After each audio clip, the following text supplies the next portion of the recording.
बिस्मिल्लाहिर्रहमानिर्रहीम। हम मौजूद हैं सक्खर करंतना सेंटर के बाहर जेडीसी के दस्तरखान पर, जहां आज दोपहर के खाने की तैयारी की जा रही है।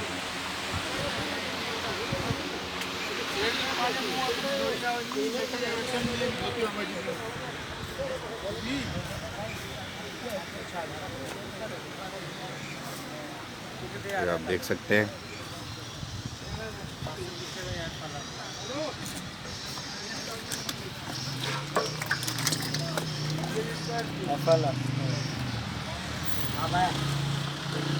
आज मेन्यू में क्या है आशिर भाई? आज के मेन्यू में भाई चिकन जलफ्रेजी, चिकन जलफ्रेजी और उसके साथ में बहुत ही शानदार चिकन फ्राइड राइस,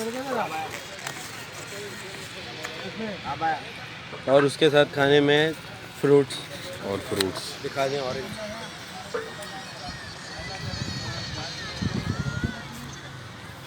ऑरेंज